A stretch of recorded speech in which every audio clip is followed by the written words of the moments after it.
My name is Alwyn Page. I'm in my late 30s, and for most of my adult life, people have described me with words that sound polite, but rarely powerful.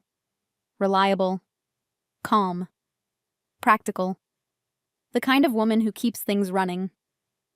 I live in a quiet city where people tend to assume they understand you after the first 5 minutes. They see how you dress, how loudly you speak, and whether you interrupt or stay quiet in conversations. And then, without realizing it, they place you somewhere on an invisible ladder of importance. For me, that place has usually been somewhere near the middle. Not ignored exactly, but not fully seen either. I've never been the loudest person in a room. I don't argue for attention. I've always believed that the people who know you best will eventually recognize your worth without you needing to announce it. Sometimes that belief is correct. Sometimes it's very wrong. For 12 years, I was married to a man I trusted completely. Or at least I believed I did. Like many couples, we divided responsibilities in ways that seemed practical at the time. He handled certain things. I handled others. One of the things he handled was our finances. I never thought much about that arrangement. Not because I wasn't capable of understanding money, but because trust has a way of making certain questions feel unnecessary. And for years, everything appeared normal. Until one quiet evening when I opened our joint bank account for the first time. The numbers on the screen didn't just show balances or transactions. They told a story. A story about my marriage, about trust, about silence, and about the small assumptions that slowly shape a life. That moment didn't lead to shouting. There were no dramatic confrontations, no slammed doors, no cinematic scenes where someone demands the truth. Instead, something much quieter happened. Understanding. Over the months that followed, I learned things about my husband, about myself, and about the roles people sometimes assign to those who seem dependable. This isn't a story about revenge, and it's not a story about exposing someone in anger. It's a story about what happens when a person who has been quietly underestimated finally begins to see the full picture. And once you see the full picture, you can't pretend you don't. So today, I'm going to tell you what really happened. Not the dramatic version people might expect, but the honest one. Because sometimes the most powerful changes in a life happen without raised voices.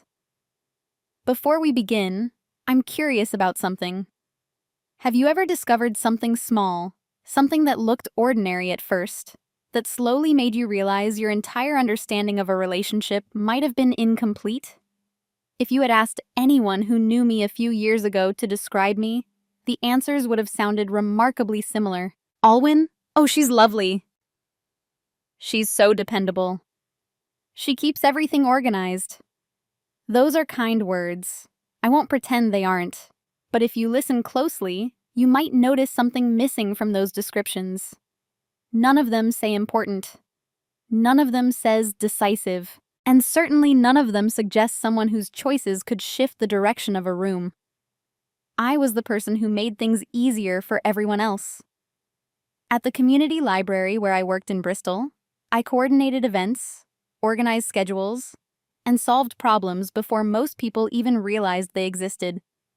If a visiting author arrived early, I had already rearranged the chairs. If a child couldn't find the next book in a series, I knew exactly which shelf it had been moved to during last week's reorganization. People appreciated that. Truly. But appreciation is not the same as recognition. To most of them, I was simply part of the background machinery. The calm system kept things running smoothly. My husband, Daniel, used to say something similar, though he meant it as a compliment. "You're the steady one," he would tell me. "The one who keeps life from falling apart." Daniel worked in financial consulting. His world moved faster than mine. Meetings, projections, deadlines, and clients who expected answers immediately. He wore tailored suits and spoke comfortably about investments, interest rates, and quarterly forecasts. Next to that kind of profession, my quiet work at the library seemed small. At least, that's how it often felt when we were around his colleagues. They were polite to me, always polite. At dinners or gatherings, conversations would eventually drift toward markets, property, or business strategy. I would listen while they spoke, occasionally offering a question or observation. Most of the time, the conversation simply flowed around me. Not intentionally unkind, just unconcerned. Daniel never corrected that dynamic. I don't think he even noticed it. In his mind, we had simply divided our lives according to strengths. He handled money, investments, taxes, the complicated financial structures that made his world spin. I handled the rest. Our home was always orderly. Birthdays were remembered. Our friends knew they could rely on me to organize gatherings, bring thoughtful gifts, and send the kind of messages that made people feel seen. It's a strange thing, the way roles form inside a marriage. No one announces them out loud. There's no formal agreement, no meeting where responsibilities are carefully assigned. Instead, they develop slowly through habits. One person does something once, then twice, then a dozen times. Eventually, everyone simply assumes that's the way it works. For us, money became Daniel's territory. He paid the bills, managed our joint accounts, reviewed the statements. Whenever financial topics came up, I would sometimes ask questions, not out of suspicion, but simple curiosity. Daniel would explain things quickly, confidently, often with the relaxed assurance of someone who handles numbers every day. "It's all under control," he'd say. And I believed him. Why wouldn't I? Trust is built through thousands of ordinary days. The quiet routine of shared breakfasts, late-night conversations, the soft rhythm of two people building a life together. From the outside, that's exactly what we looked like. A stable couple, a comfortable home, two adults who understood their roles and respected each other's strengths.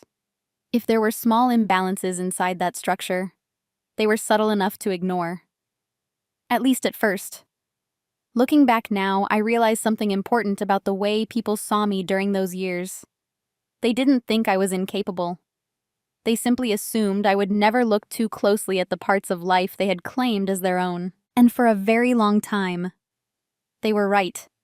The first moment that stayed with me wasn't dramatic. No argument, no accusation, nothing that anyone else in the room would have remembered 5 minutes later. In fact, if I had tried to explain it to someone at the time, they might have smiled politely and said I was overthinking it.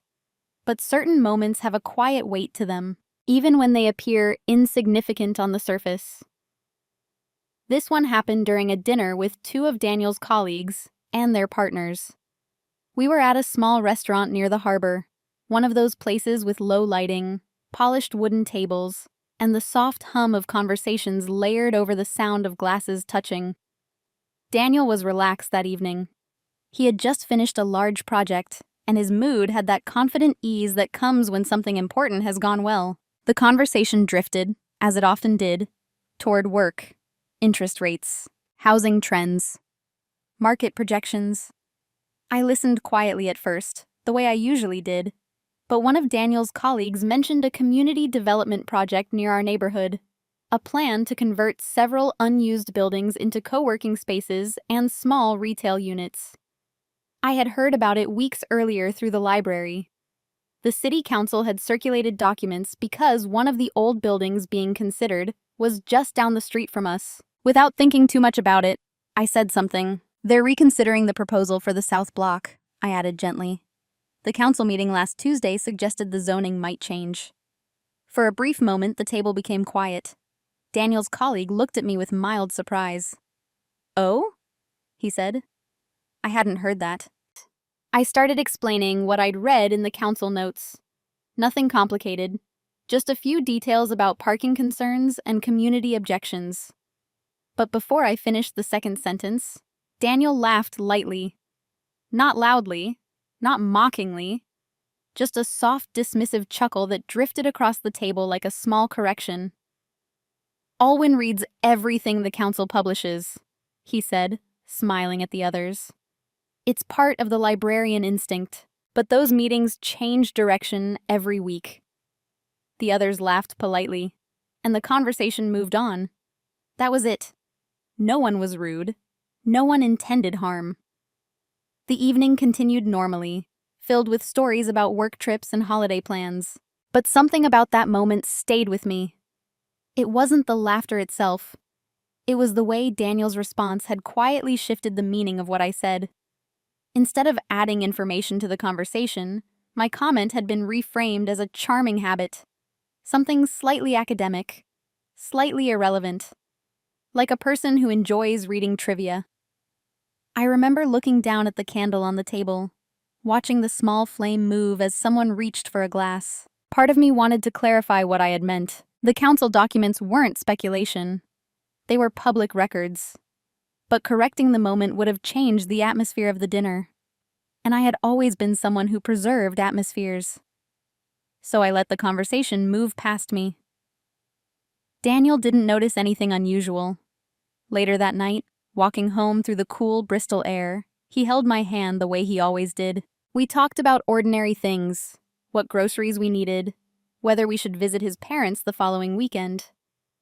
From the outside, nothing had changed. But the strange thing about small cuts is that they rarely hurt immediately. They simply leave a mark somewhere quiet in your memory. And weeks later, when another moment arrives that feels vaguely similar, you suddenly remember exactly where the first one happened.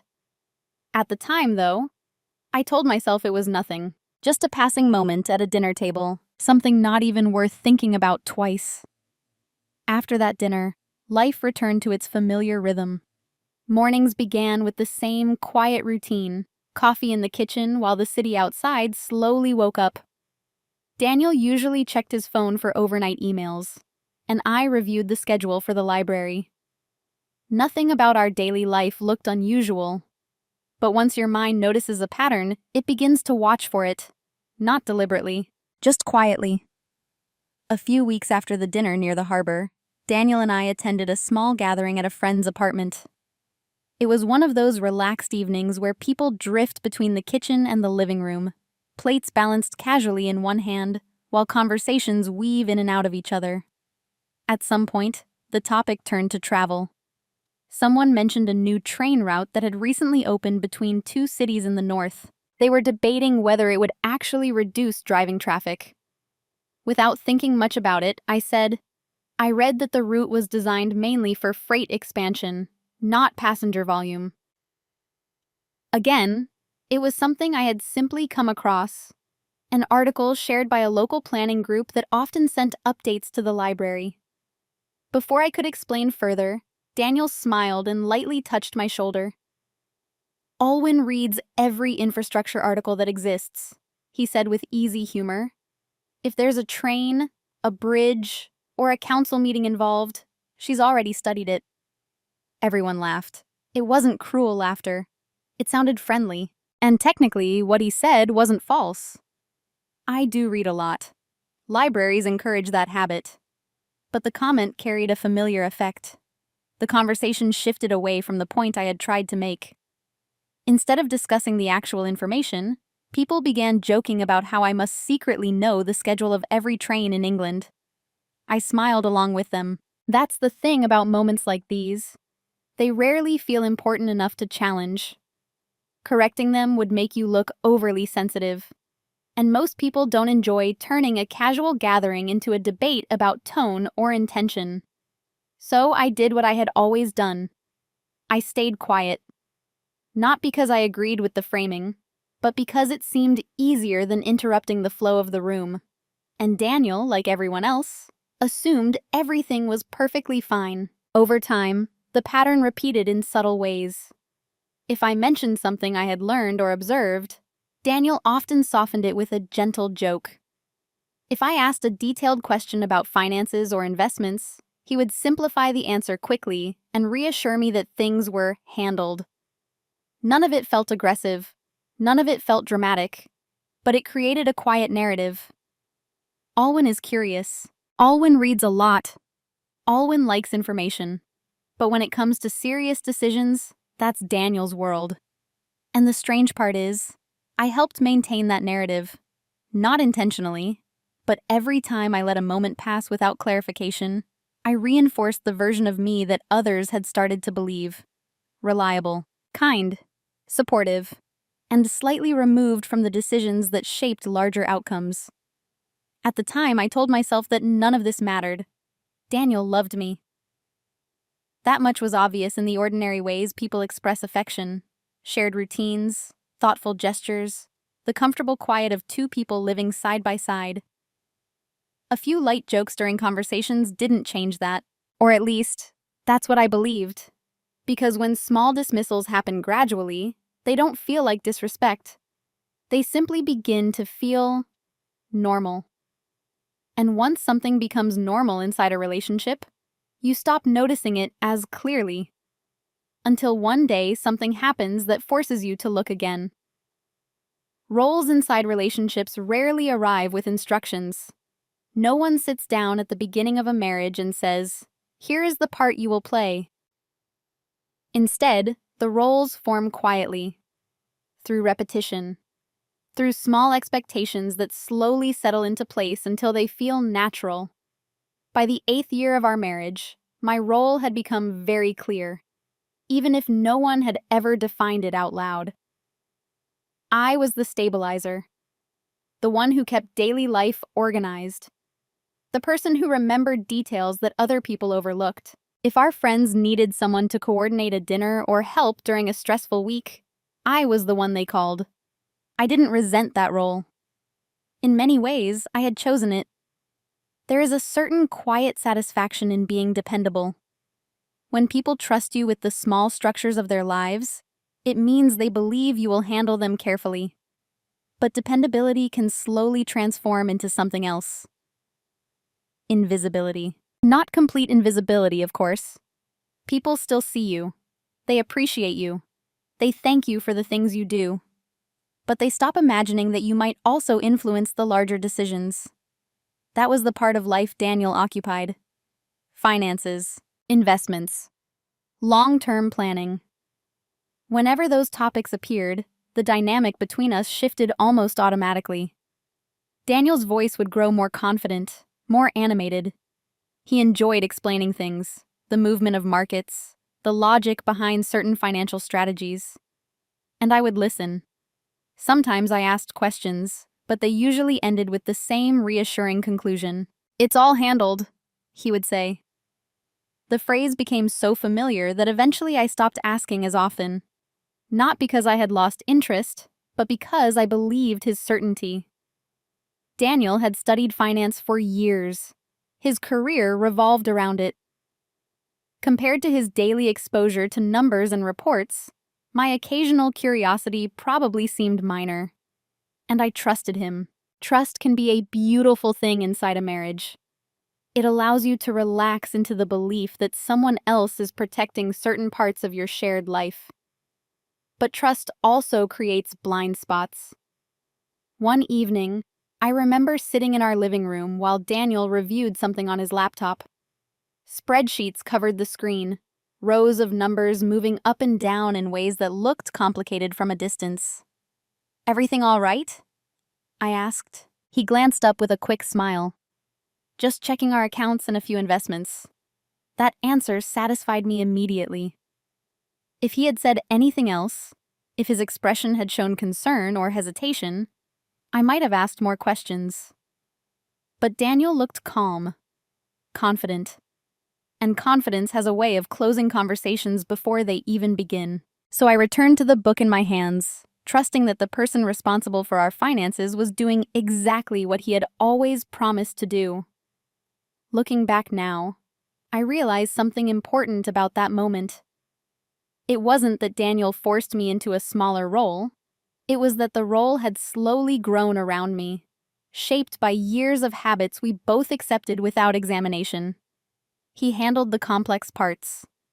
I handled the steady ones. And because that arrangement seemed to work on the surface, neither of us stopped to ask whether the balance inside it was actually equal. For a long time, the system continued without friction. Until one very ordinary evening, when I did something I had never done before. The evening everything changed didn't begin with suspicion. There was no dramatic discovery waiting for me. No sudden argument or alarming phone call. It started with something much more ordinary. Daniel was away on a 2-day work trip in London. Those trips weren't unusual for him. His job often required meetings with clients in other cities, and I had grown used to the quiet rhythm of the house when he traveled. That evening in Bristol was calm. Rain tapped softly against the windows, the kind of steady drizzle that seems to settle over the city without urgency.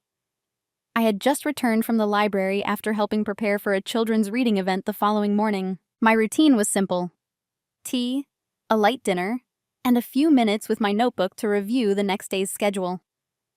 At some point, while organizing papers at the kitchen table, I realized I needed to confirm whether a payment for a new set of children's books had cleared. The library sometimes reimbursed me when I ordered items in advance.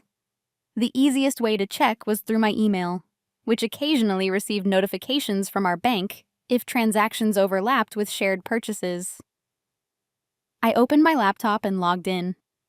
The notification I was looking for wasn't there, but something else caught my attention. At the bottom of the email page was a small alert from the bank, one of those automated reminders suggesting that customers review their account activity regularly. It included a direct link to our joint account portal. For most couples, opening that account wouldn't mean anything unusual. Both names were on it. But in our marriage, Daniel almost always handled those things. Not because I wasn't allowed to access it, simply because I never needed to. I stared at the link for a moment. It wasn't suspicion that made me hesitate. It was a habit. Opening the account felt strangely similar to walking into someone else's office without knocking, even if you technically had permission. Still, curiosity is a quiet but persistent force. So I clicked the link. The login page appeared. I paused again, trying to remember the password Daniel had once mentioned years earlier when we first set up the account. After 2 attempts, it worked. The dashboard loaded slowly. Rows of numbers, balances, and recent transactions. At first glance, nothing looked alarming, but then I remembered something that felt slightly strange. I had never actually looked at this page before. Not properly. So I began reading more carefully. Deposit amounts, payment transfers, account movements that stretched back weeks, then months. At first, I wasn't even sure what I was looking for. I simply followed the lines the way someone might scan a long document. And then a quiet realization passed through my mind. The numbers on the screen told a story I had never imagined. Not a dramatic one. Not immediately. Just a pattern. Certain transfers repeated more often than I expected. A few accounts I didn't recognize appeared regularly in the outgoing payments. For several minutes, I simply sat there. The rain continued tapping against the window. Somewhere down the street, a car passed slowly through the wet pavement. Inside the kitchen, everything remained still. I wasn't panicking. I wasn't even angry. What I felt instead was something quieter, a kind of careful attention. The same feeling I experienced when sorting through old library records, when a document suggested that something important might be hidden inside the details. So I leaned closer to the screen, and I started reading the transactions one by one. For the first few minutes after I noticed the unfamiliar transfers, I told myself there was probably a simple explanation. Financial systems often include accounts with names that don't immediately make sense. Investment platforms, temporary holding accounts, tax-related structures. Daniel worked in finance. Complexity was part of his professional language, so I didn't jump to conclusions. Instead, I did what I had always done when confronted with information I didn't fully understand. I observed. One transfer alone meant nothing, but patterns are rarely built from a single event. They reveal themselves through repetition. As I scrolled through the account history, I began to notice that the same account number appeared several times across different months. The amounts weren't identical, but they followed a rhythm that felt deliberate, large enough to matter, small enough not to feel alarming at first glance. If I had never opened the account, I would never have noticed. That realization stayed with me for a long moment. The house was very quiet that evening. Without Daniel's presence, every small sound seemed slightly more noticeable. The soft ticking of the kitchen clock, the distant hum of a passing bus. I leaned back in the chair and folded my hands together. The easiest thing to do would have been to call him. He was in London, probably finishing dinner with colleagues. A quick message. "Hey, I noticed something in the account. Can you explain?" That would have been the normal response. But something stopped me. Not fear, not even hesitation. Just a subtle shift in perspective. For years, whenever I asked Daniel about financial matters, his answers arrived quickly, confidently, often simplified in ways that closed the conversation before it had time to expand. "It's handled." That phrase returned to my mind. If I asked him now, the answer would likely follow the same pattern. A short explanation, reassurance, a reminder that finance was complicated but under control. And perhaps that explanation would be correct. But if I accepted it immediately, I would never know whether the story behind the numbers had additional layers. So for the first time in our marriage, I made a quiet decision. I would not ask him. Not yet. Instead, I opened a blank page in my leather notebook, the same one I used for library schedules and personal reminders. Carefully, I wrote down the unfamiliar account number. Then I listed the dates and amounts of the transfers I had noticed so far. There was nothing dramatic about the act. No sense of confrontation or accusation. It felt more like the beginning of research. In libraries, you learn something important about information. Answers rarely appear in a single document. They emerge slowly as you gather pieces from different places. The more you observe, the clearer the picture becomes. So I closed the banking window and turned off the laptop. Daniel returned home the following evening, smiling and slightly tired from travel. We had dinner together. We talked about his meetings in London and the upcoming reading event at the library. Our conversation felt completely normal. And I said nothing about the account. Not because I was hiding something, but because, for the first time, silence had become a choice rather than a habit. And choices, once made, have a way of changing the direction of everything that follows. Once you begin paying attention to details, something interesting happens. The world doesn't suddenly become dramatic or chaotic. In fact, most of it stays exactly the same. People continue their routines. Conversations unfold the way they always have. The surface of daily life remains calm, but underneath that surface, your awareness shifts. And awareness is a powerful thing. In the weeks after I first looked at our joint account, I didn't confront Daniel. I didn't ask questions. I didn't even hint that anything had changed. From the outside, I was still the same person everyone expected me to be. The steady one. The organized one. The woman who quietly kept things running. At the library, my days continued as usual, helping visitors find books, coordinating community events, answering emails about reading programs, and local initiatives. No one there had any reason to suspect that, in the evenings, I had begun a small personal project. Documentation. The leather notebook I carried everywhere slowly filled with notes, not accusations, not theories, just information, dates of transfers, account numbers, payment descriptions that appeared repeatedly in the transaction records. I discovered that our bank's online system allowed users to download monthly statements. Daniel had probably used that feature many times for tax preparation. Until recently, I had never opened those files. Now I read them carefully. At first, the process felt slightly surreal, like examining a document that belonged to someone else's life.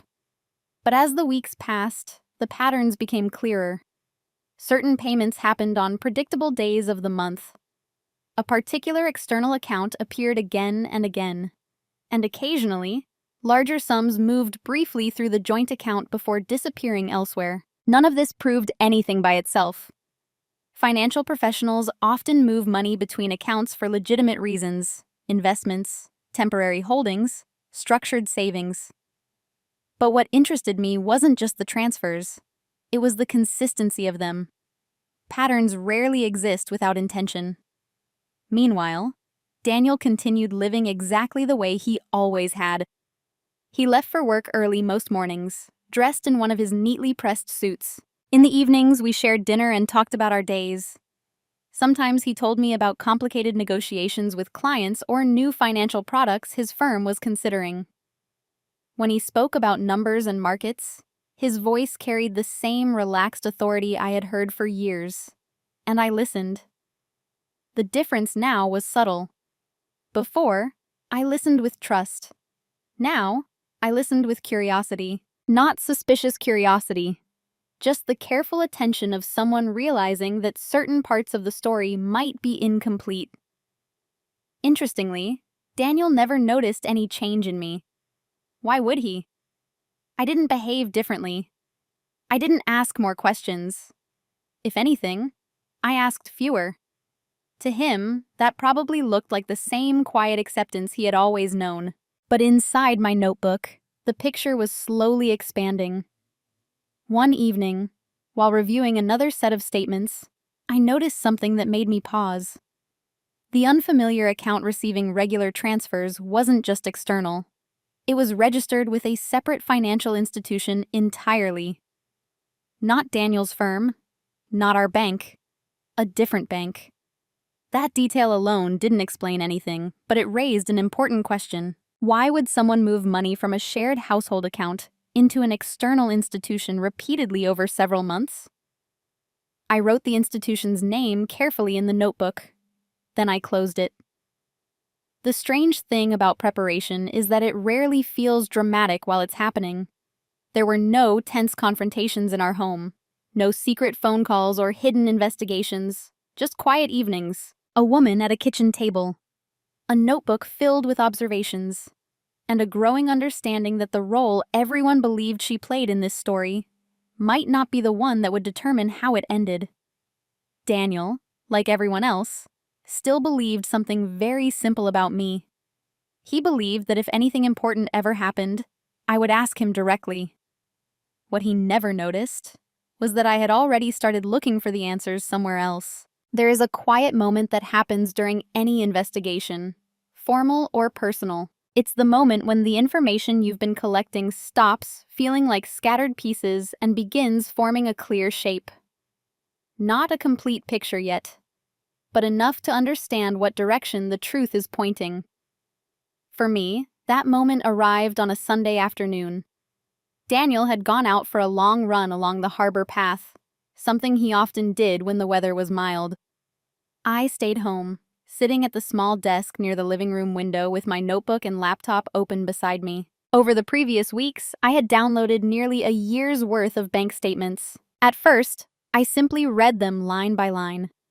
But gradually, I began organizing them the way librarians organize archival material, sorting transactions by recurring accounts, grouping dates, and mapping how money moved through different entries. It was slow work, but patience has always been one of my strengths. That afternoon, I created a simple timeline across several pages of the notebook. Each transfer to the unfamiliar external account appeared as a small mark on the line. When I stepped back and looked at the pattern, something became immediately obvious. The transfers weren't random. They were scheduled, not formally labeled as automatic payments, but occurring at intervals that suggested deliberate planning. Every few weeks, sometimes monthly. The amounts varied, but the rhythm remained steady. I remember resting my pen against the page and taking a slow breath. Up until that point, a part of me had still been open to harmless explanations, temporary investments, internal financial strategies Daniel hadn't mentioned because they seemed too technical to discuss. But the timeline suggested something else. These transfers had been happening for nearly a year, and in all that time, Daniel had never once mentioned them. The realization didn't make my heart race. It didn't send me into panic or anger. Instead, it created a very still feeling in my chest. Clarity. When something unexpected appears in a relationship, the mind often searches for immediate emotional reactions: shock, betrayal, confrontation. But sometimes understanding arrives in a quieter form. You simply see the structure of the situation differently than you did before. I closed the notebook and walked to the kitchen to make tea. The kettle clicked softly as it heated. Outside, the harbor wind moved through the trees lining our street. Daniel would be home soon. As the water boiled, another thought passed gently through my mind. If these transfers were intentional, and they clearly were, then the real question wasn't just what they were. It was why they had been hidden. Our account was joint. Both of our names were attached to it. Daniel knew I technically had access, which meant the only reason not to mention the transfers was a simple assumption. He believed I would never look closely enough to notice. That realization didn't feel insulting in the way people might expect. Instead, it revealed something about the role I had quietly accepted for years. The dependable wife, the supportive partner, the woman who trusted the systems around her without questioning them. For a long time, that version of me had been completely accurate. But the moment I opened the account weeks earlier, something had shifted. And now the pattern inside my notebook confirmed it. I returned to the desk and wrote one final note at the bottom of the timeline. External account, consistent transfers, undisclosed. No accusations, no dramatic conclusions, just a fact. Daniel returned home about 20 minutes later, slightly out of breath from his run. His hair was damp, and he greeted me with the same relaxed smile he always had. "Beautiful day out there," he said, reaching for a glass of water. I smiled back. "Yes," I replied calmly. And once again, I said nothing. Because the most important part of what I had just discovered wasn't the existence of the transfers. It was the quiet leverage that comes with understanding something before the other person realizes you know. Clarity does something interesting to the mind. Before you understand a situation, everything feels uncertain. Your thoughts circle around possibilities, questions, and half-formed suspicions. But once the structure becomes visible, even if you don't know every detail, the uncertainty fades. What replaces it is choice. During the days after I finished mapping the transfer pattern, I found myself thinking less about the numbers themselves and more about what I should do with the knowledge. Because information alone doesn't change anything. Action does, and action always carries consequences. One evening, I sat alone at the small table near the living room window, the leather notebook open in front of me. Daniel had fallen asleep early after a long day at work. The house was quiet. I looked at the pages filled with dates, account numbers, and small observations that had accumulated over the past weeks. For a long time, I simply sat there considering the possible paths forward. The first option was the most obvious.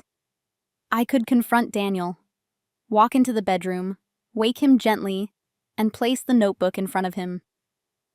"I saw the transfers. Can you explain them?" Iti shaiki. It would be direct, honest, immediate, and perhaps he would provide an explanation that resolved everything. But something about that path felt incomplete.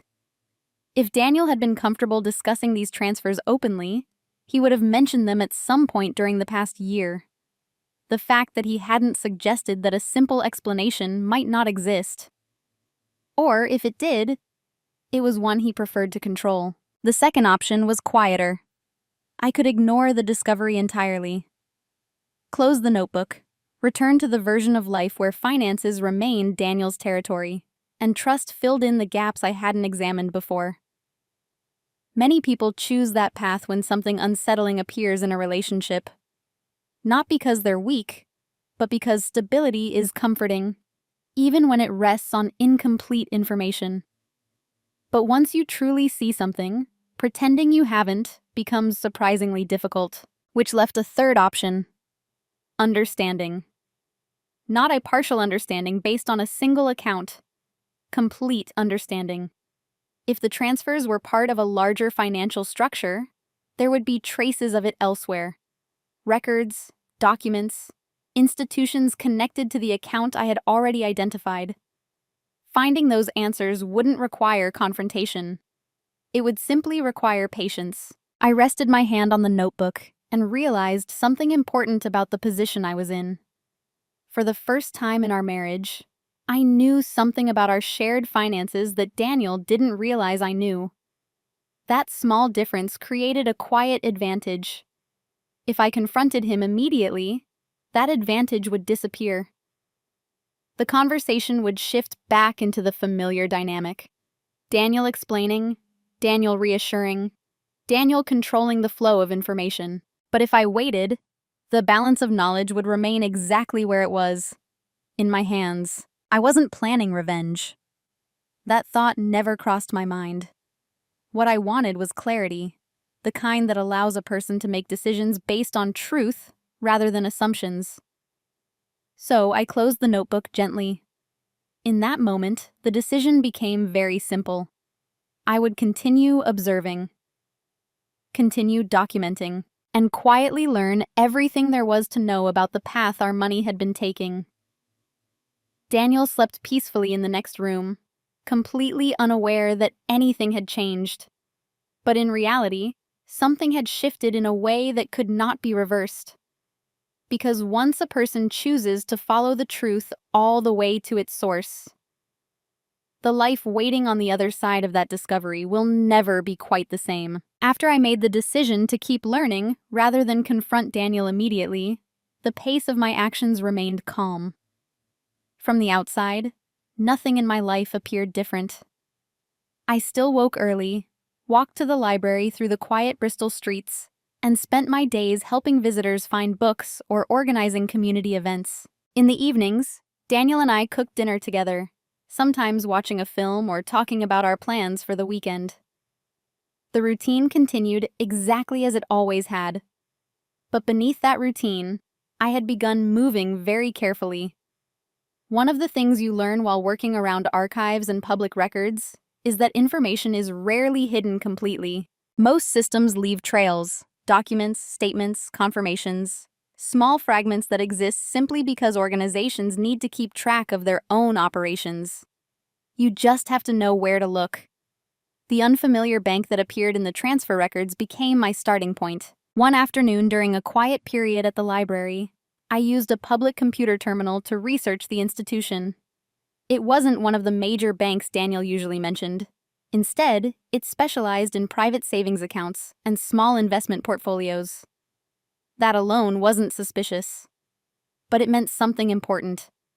It was a place where individuals could maintain accounts that were separate from their primary banking relationships. I wrote the bank's name again in my notebook, underlining it carefully. Over the next few weeks, I continued reviewing the statements from our joint account. Each new month revealed another transfer to the same external destination. The pattern never broke. And because I now knew the receiving institution, each transfer carried slightly more meaning. At home, Daniel remained completely relaxed. If anything, he seemed pleased with how smoothly life was moving. Work was busy but successful, and our routines were stable. Occasionally, he still reviewed financial information on his laptop in the evenings. Sometimes I glanced at the screen while passing through the room, but I never asked questions. That was the key difference now. Before, my silence had come from trust. Now it came from intention. One Saturday morning, while Daniel was out meeting a colleague for coffee, I sat at the kitchen table reviewing the most recent bank statement. The newest transfer had occurred 3 days earlier. The amount was slightly larger than usual. I added the number to the timeline in my notebook, then paused. For months, I had been collecting information about where the money was going. But another realization was slowly forming in my mind. Understanding the destination was only part of the picture. The other question was just as important. Where had the money originally come from? Our joint account received Daniel's salary and occasional reimbursements from my library work. Most of our expenses were predictable: mortgage payments, utilities, groceries, and small household costs. Yet when I compared those expenses with the total deposits entering the account, something interesting appeared. There was enough money to cover our lifestyle comfortably. But the repeated transfers meant that a significant portion of it was leaving the account before it could accumulate. In other words, someone had been quietly redirecting part of our shared financial life somewhere else. I closed the notebook and sat still for a moment. The realization didn't bring anger. Not yet. What it brought was a deeper understanding of the scale of what I was observing. This wasn't a single unusual payment. It was a system. And systems are built deliberately. That afternoon, Daniel returned home cheerful, carrying pastries from a bakery near the harbor. We sat together at the kitchen table, drinking coffee and talking about an upcoming trip his firm might require him to take later in the year. He spoke easily, confidently, exactly the way he always had. And as I listened, I realized something quietly remarkable. He had no idea that the structure he had been managing so carefully was no longer invisible. For several months, the quiet investigation continued exactly the same way. I documented the transfers. I compared statements. I followed every small financial trail I could legally access through our shared records. And slowly, the picture became clearer. Not dramatically clearer, but enough to understand the structure Daniel had built. The external bank account receiving the transfers wasn't temporary. It was permanent. Over the course of the year I had reviewed, a steady portion of our shared income had been moving there consistently. Sometimes the transfers were modest. Other times they were noticeably larger. But they always followed the same quiet path. Joint account to external institution to disappearance from the financial picture I had been allowed to see. The realization created a strange emotional response in me. It wasn't rage. It wasn't even an immediate betrayal. It was something closer to distance. When a pattern repeats often enough, it stops feeling like a single mistake and begins to look like a deliberate system. And once you recognize a system, you understand that the person who built it made many decisions along the way. None of those decisions included telling me. That understanding didn't lead me to confront Daniel right away. Instead, it changed how I viewed the future. Because if part of our shared finances had quietly been redirected elsewhere for nearly a year, then the life we appeared to be living together wasn't quite as transparent as I had believed. Which meant I needed to think carefully about my own position inside that structure. The first step was simple. I opened a personal savings account. Not hidden, not secret, just mine. Many married couples maintain individual accounts for small personal expenses. There was nothing unusual about it. I transferred a modest amount from my own earnings from the library into that account each month. Money that had always technically belonged to me anyway. Daniel didn't question it when I mentioned it casually one evening. "That's sensible," he said while scrolling through something on his phone. "Everyone should have a bit of personal savings." His tone carried no concern at all. Why would it? In his mind, the financial system of our marriage remained exactly as it had always been. He managed the complex parts. I handled the steady ones. What he didn't realize was that the quiet knowledge sitting in my notebook had already changed the balance between those two roles. Over the following weeks, I made a few more small adjustments. Nothing dramatic, nothing sudden. I organized copies of important household documents, insurance policies, property records, identification papers, and placed them neatly in a folder in my desk drawer. I reviewed our mortgage details. I made sure I understood exactly how the ownership of our home was structured. All of this could have been interpreted as a simple organization. And perhaps, in some ways, that's exactly what it was. But an organization has a subtle side effect. When you understand the structure of something clearly, you also understand how that structure might change. Daniel, meanwhile, continued moving through life with the same confidence he had always carried. We attended dinners with friends. We visited his parents. We discussed ordinary plans for the future. Holidays, renovations, and small improvements to the house. And occasionally, when he talked about financial matters, I noticed something I had never truly paid attention to before: certainty. Daniel spoke about money the way someone speaks about a system they completely control. And perhaps, until recently, he had. But the quiet consequence of knowledge is this: once two people understand a situation differently, the balance of control begins to shift. Not loudly, not all at once, but steadily. The moment Daniel realized something was wrong did not arrive the way people usually imagine. There was no dramatic confrontation, no raised voices, no accusations thrown across a room. Instead, it began with something much smaller: a pause. It happened on an ordinary Tuesday evening. Daniel was sitting at the dining table with his laptop open, reviewing something on the banking portal. I was in the kitchen preparing tea, listening to the soft tapping of his keyboard as I arranged 2 cups on the tray. Then the tapping stopped. At first, I didn't think much of it, but after a few seconds of silence, I heard Daniel clear his throat quietly. "Alwyn?" he called. His voice wasn't alarmed, just slightly uncertain. I carried the tea into the dining room and placed the cups on the table. Daniel was still staring at the laptop screen, his brow faintly furrowed. "What's wrong?" I asked calmly.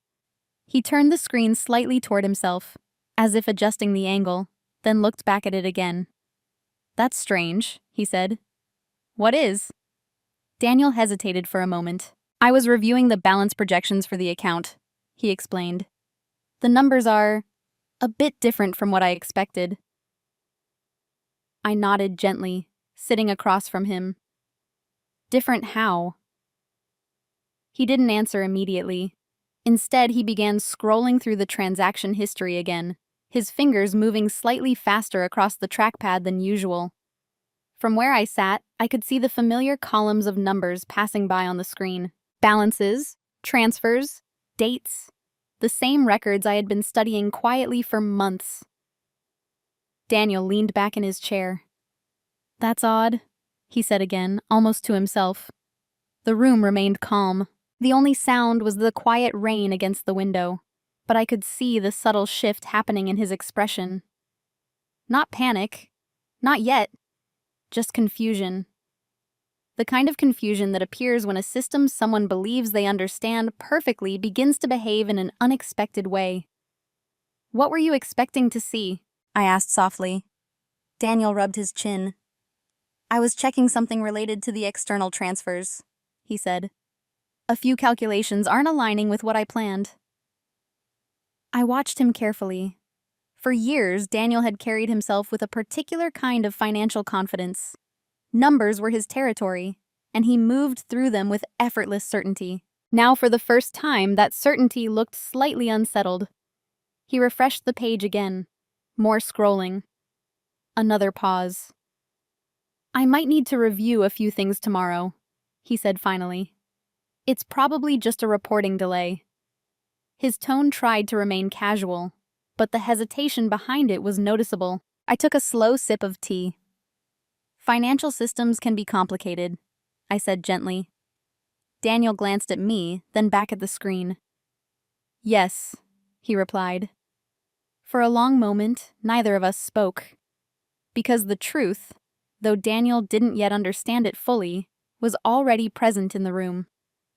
The financial structure he had been quietly managing for nearly a year was beginning to reveal something unexpected. Not because of luck, not because of an accident, but because the person he had assumed would never look closely enough to notice had already spent months understanding every part of it. And by the time Daniel realized that the numbers no longer behaved exactly the way he expected, the decisions that truly mattered had already been made. The conversation happened 2 days later, not because Daniel planned it, but because uncertainty has a way of growing when it isn't resolved. On Thursday evening, he came home earlier than usual. I was in the living room reading when I heard the front door close. His footsteps moved more slowly than normal, and when he stepped into the room, his expression carried a seriousness I hadn't seen before. Not anger. Something closer to careful concern. "Alwyn," he said, setting his briefcase down. "Do you have a minute?" I closed my book and nodded toward the chair across from me. "Of course." He sat down but didn't speak immediately. For a few seconds, he seemed to be deciding how to begin. "I've been reviewing our financial accounts this week," he said finally. "Our." It was interesting hearing that word now. "And?" I asked calmly. "There are some irregularities in the projections I've been tracking," he explained. "Some transfers don't align with the balances the way they should." His voice remained controlled, but the confidence that usually shaped his explanations had softened. I watched him for a moment. "Which transfers?" I asked. Daniel hesitated. "The ones to the secondary account," he said. The room grew very quiet. For the first time since this entire process began months earlier, the subject we had both been orbiting was now spoken aloud. But even now, Daniel was still assuming something important. He believed he was introducing the topic. I folded my hands gently in my lap. "Yes," I said. "I noticed those." Daniel blinked. "Noticed?" "In the joint account," I continued evenly. "They appear regularly." His expression shifted. Not dramatically, but enough that the change was unmistakable. "You've been reviewing the account?" he asked. "Yes." The word landed in the room with surprising calm. Daniel leaned back slightly in his chair, absorbing the information. For several seconds, he didn't speak. I could see the quiet recalculation happening behind his eyes. The realization that the system he believed he controlled privately was no longer entirely private. "How long?" he asked. "Several months." Again, silence. Daniel exhaled slowly and rubbed his hands together, as if organizing his thoughts. "I was planning to explain those transfers eventually," he said. "They're part of a financial strategy I've been developing." I nodded. "That may be." My tone remained steady, not accusing, not confrontational, just factual. But they were never mentioned. Daniel looked down briefly at the floor, then back up at me. "I assumed you trusted me to handle the financial side of things." "That's true," I replied softly. "For many years I did." The room remained calm.